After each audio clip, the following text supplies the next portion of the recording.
దేవునికి స్తోత్రం.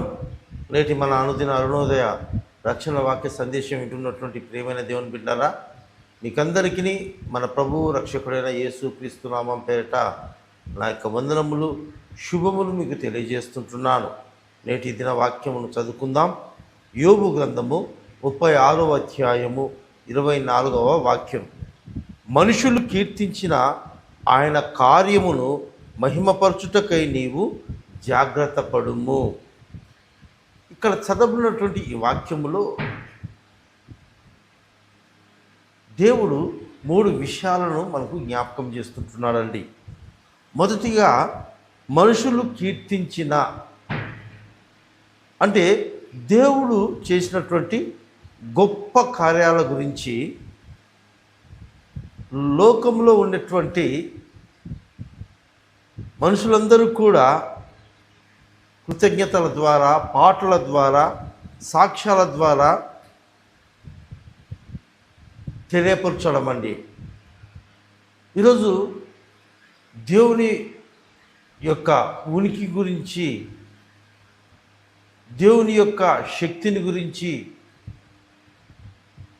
ప్రపంచం యావత్తు కూడా దేవుణ్ణి స్తుతిస్తుంది, కీర్తిస్తుంది.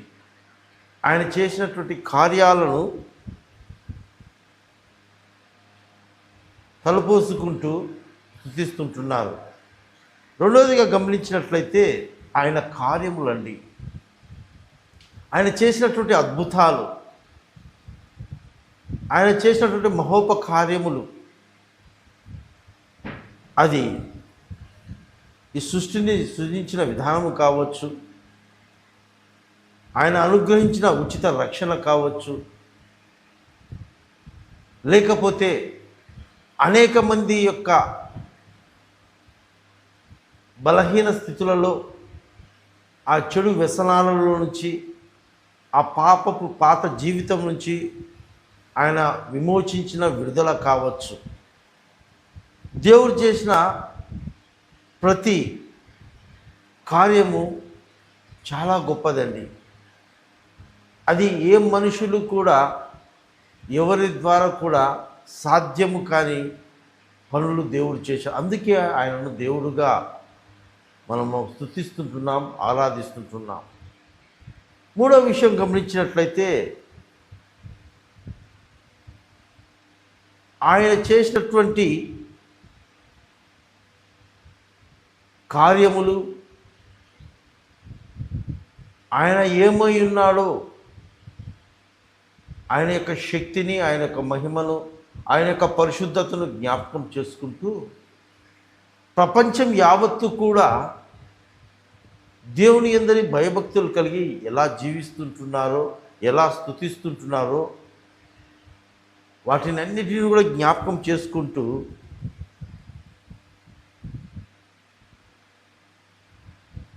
ప్రతి ఒక్కరు కూడా, ఇంకా ఎవరైతే దేవుణ్ణి ఆరాధించకుండా ఉన్నారో, దేవుని స్తుతించకుండా ఉన్నారో, దేవుని కీర్తించకుండా ఉన్నారో, దేవుని యొక్క విలువను గ్రహించకుండా ఉంటున్నారో వాళ్ళందరినీ కూడా ఈ వాక్యం హెచ్చరిక చేస్తూ ఉంది. ఏమనంటే మూడవదిగా మహిమపరచుటకై, ఆయనను మహిమపరచుటకై నీవు జాగ్రత్త పడు.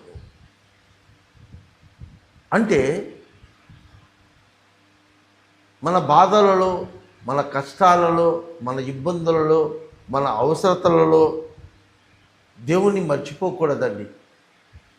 సంతోషంలోనే కాదు, ఆనందంలోనే కాదు, అన్నీ సమకూర్చి జరుగుతున్నప్పుడే కాదు మనము దేవుణ్ణి మహిమపరచాల్సి ఉంది, దేవుని స్తుతించాల్సి ఉంది. అనానుకూల పరిస్థితులలో కూడా దేవుణ్ణి మర్చిపోకూడదండి. ఆయన చేసిన వాటిని మనం ఎల్లప్పుడూ జ్ఞాపకం చేసుకోవాలి. ఈ దినము కష్టంగా ఉండొచ్చు, ఈ దినం ఆపదగా ఉండొచ్చు, ఈ దినం సమస్యలుగా ఉండొచ్చు. అయితే దీనికి ముందు ఇలాంటి పరిస్థితులు అనుభవించక ముందు దేవుడు చూపిన కృపను, ఆయన చేసిన సహాయాన్ని, ఆయన చూపిన కృపను మనం ఎన్నటికీ కూడా మర్చిపోకూడదు. కృతజ్ఞత కలిగి మనము కలిగి ఉండి ఇతరుల ఎదుట మన బాధలు, మన కష్టాలు దేవుణ్ణి తక్కువ చేసే విధంగా మాట్లాడకుండా జాగ్రత్త పడాలని ఈ యొక్క వాక్యం ద్వారా మనకు తెలియజేయబడుతూ ఉంది.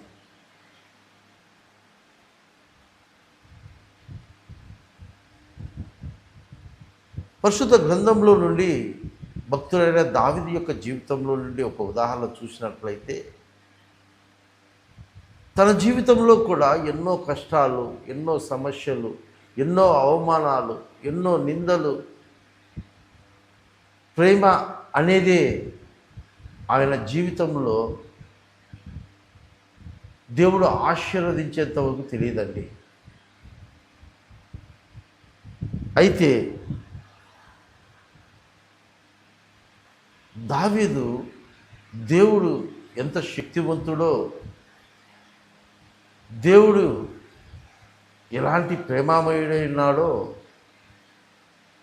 ఆయన విన్నదాన్ని మర్చిపోలేదండి. దేవుని గురించి తెలుసుకున్న దాన్ని విడిచిపెట్టలేదు. తన జీవితంలో వచ్చిన అవమానాలు, కష్టాలు, సమస్యలు చూచి దేవుణ్ణి నిందించలేదు, దేవుణ్ణి విడిచిపెట్టలేదండి. అందుకే 103వ కీర్తనలో అంటాడండి, నా ప్రాణమా యెహోవాను సన్నుతించుము, ఆయన చేసిన ఉపకారములలో దేనిని మరువకము అంటాడు. గమనించండి ప్రేమైన దేవుని బిడ్డారా, ఆయన స్థితి మొదట కొద్దిగా ఉన్నదే కానీ ఆ కొద్దిగా స్థితిలోనే దేవుని స్తుతిస్తూ, దేవుని ఆరాధిస్తూ, దేవుని మహిమపరుస్తూ ఎక్కడ కూడా తను నమ్మిన భక్తిని తక్కువ కాకుండా జాగ్రత్తగా చూసుకున్నాడండి దేవుని పట్ల. అందును బట్టే దేవుడు అతన్ని గొప్ప మహారాజుగా చేశాడు. అంతేకాదు ప్రేమైన దేవుని బిడ్డారా, సింహపు నోటి నుంచి, గొల్లియాతు చేతిలో నుండి, సౌలు తరుముతున్న పరిస్థితులన్నింటిలో, ప్రతి కార్యంలో కూడా, ఆయన కష్టాల్లో, ఆయన ప్రమాద అపాయ పరిస్థితుల్లో కూడా దేవుని మహిమపరుస్తూ, దేవుని స్తుతిస్తూ ఆయన ఎన్నో కీర్తనల ద్వారా దేవుణ్ణి ఆరాధించాడు, మహిమపరిచాడు. యోబు జీవితంలో కూడా గమనించినట్లయితే సమస్తము కోల్పోయాడండి. అయినప్పటికీ తను నిరాశ చెందలేదు. తన భార్య, తన స్నేహితులు, తన బంధువులు అందరూ కూడా వచ్చి యోబును ఎంతో హీనమైనటువంటి విధముగా మాటల చేత, ప్రవర్తన చేత బాధ పెట్టినప్పటికీ కూడా ఒక అద్భుతమైనటువంటి మాట యోబు అంటాడు.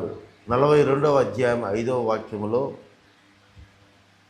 నేను నా చెవులతో నిన్ను గూర్చి విన్నాను కానీ ఇప్పుడు నా కనులతో నిన్ను చూచుచున్నానని దేవుని మహిమపరిచాడు. ఎంత గొప్ప సాక్ష్యము ఇది! ఎంత గొప్ప ఆరాధన, ఎంత గొప్ప స్తుతి, ఎంత గొప్ప దేవుని మహిమపరచడమో చూడండి. ఇది ఇక్కడ ఒక అన్యుడు యోబు. అయితే కేవలము దేవుని గురించి విన్నాడండి. దేవుడు అంటే సర్వశక్తివంతుడు, దేవుడు అంటే ఆయన మహిమ కలిగిన వాడు, జీవం కలిగిన వాడు, సృష్టికర్త అయినటువంటి వాడు అని దేవుని గురించి తాను విన్నదాంటి భక్తి కలిగి ఉన్నాడండి, విశ్వాసం కలిగి ఉన్నాడు, నమ్మకం కలిగి ఉన్నాడు. అయితే దేవుని యొక్క ఆశీర్వాదాన్ని చూచి ఏమంటాడంటే, ఇప్పుడు నా కన్నులతో నిన్ను చూచుచున్నాను అంటాడు. ఎంత గొప్ప సాక్ష్యము, ఎంత గొప్ప సాక్ష్యం ప్రేమైన దేవుని బిడ్డారా. ఈరోజు క్రైస్తవులుగా జీవిస్తున్న మనము ఒక మంచి వివేచన, విజ్ఞానము, బుద్ధి కలిగినటువంటి మనుషులముగా దేవుని పట్ల మనం ఎలాంటి ఉద్దేశం కలిగి ఉన్నాం? కేవలం దేవుని ద్వారా మేలులే పొందదగుదమా, కీడు అనుభవించదగదా అని యోబు భక్తులు అన్నట్లుగా మన కష్టాలలో, మన బాధలలో, మన సమస్యలలో, మన ఇబ్బందులలో దేవునితో ఎలాంటి సంబంధం కలిగి ఉన్నాం, ఎలాంటి సహవాసం కలిగి ఉన్నాం, దేవుని ఎలా కీర్తిస్తుంటున్నాం, ఎలా స్తుతిస్తుంటున్నాం, ఎలా మహిమపరుస్తుంటున్నాం? అన్నీ బాగున్నప్పుడే స్తుతించాలా? అన్ని ఆశీర్వాదాలు పొందుకున్నప్పుడే దేవుడు నన్ను అలా దీవించాడు, ఇలా ఆశీర్వదించాడు అని చెప్పి మహిమపరుస్తావా? కష్టాలలో, బాధలలో, సమస్యలలో దేవుణ్ణి స్తుతించవా? దేవుణ్ణి ఆరాధించవా? ఆ మహిమా స్వరూపుణ్ణి, ఆయన మహిమను నువ్వు కొనియాడవా? ఇది ఒక స్వార్థపూరితమైనటువంటి భక్తుని యొక్క లక్షణంగా మనం గుర్తించవచ్చండి. ఎలాంటి పరిస్థితుల్లో కూడా దేవుని స్తుతించేటట్లుగా మనం ఉండాలి. కష్టాలు వచ్చినప్పుడు, బాధలు వచ్చినప్పుడు దేవుని గురించి అన్యజనుల దగ్గరికి పోయి దేవుడు నాకు ఇట్లా చేశాడు, అట్లా చేశాడని దేవుణ్ణి కించపరిచే విధంగా మాట్లాడకూడదండి. అలాంటి పరిస్థితుల్లో కూడా ఒక సాక్ష్యముగా మనము దేవుని యొక్క గొప్పతనాన్ని మహిమపరుస్తూ ఈ యొక్క అన్య జనుల ఎదుట మనం దేవుణ్ణి మహిమపరచాలి. అప్పుడే మనం దేవుని యొక్క కృప పొందుకున్న వారమై దేవుడు ఇచ్చినటువంటి ప్రతి ఆశీర్వాదానికి అర్హులముగా మనము పరిగణించబడతాం. కనుక ఈ ఉదయకాల సమయంలో ఈ మాటలు ఉంటున్న ప్రియమైన దేవుని బిడ్డలారా, ఈరోజు ఈ వాక్యం ద్వారా దేవునితో ప్రశ్నిస్తున్నారు. మరి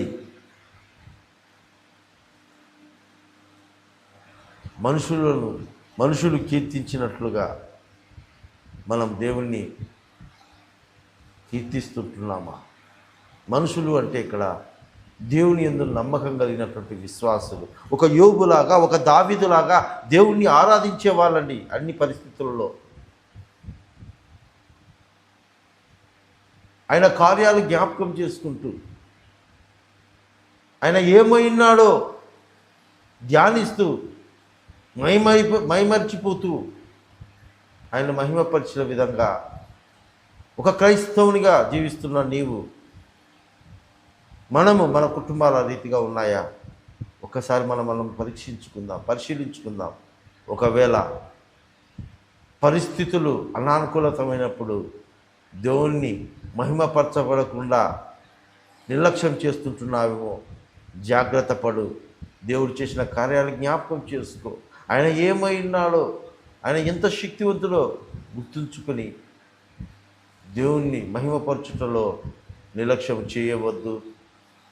ఆ రీతిగా దేవునిలో మనము స్థిరపరచబడినట్లుగా ఎలాంటి పరిస్థితులైనా సరే దేవుని స్తుతించే వారముగా, పౌలు శీలల వలె చెరసాల్లో వేసినా కానీ దేవుణ్ణి ఏ రీతిగా మహిమపరిచారో, భయపడకుండా, ఏడ్చకుండా, కలవరపడకుండా ఏ రీతిగా దేవుని నామాన్ని మహిమపరిచారో, సింహపు బోనులో దానియేలు ఏ రీతిగా దేవుణ్ణి స్తుతించాడో, అగ్నిగుండంలో షడ్రక్ మెషక్ అబేద్నెగోలు ఏ రీతిగా దేవుని నామాన్ని మహిమపరిచారో, అలాంటి జీవితము, సాక్ష్యము మనలో ఉండాలనేదే పరిశుద్ధాత్మ దేవుని యొక్క ఉద్దేశము. కనుక మనమందరం కూడా ఆ రీతిగా అలాంటి భక్తుల యొక్క మార్గంలో నడిచేవారంగా మనం ఉండులాగిన పరిశుద్ధాత్మ దేవుడు మనకందరికీ సహాయము చేయునుగాక. ఆమేన్.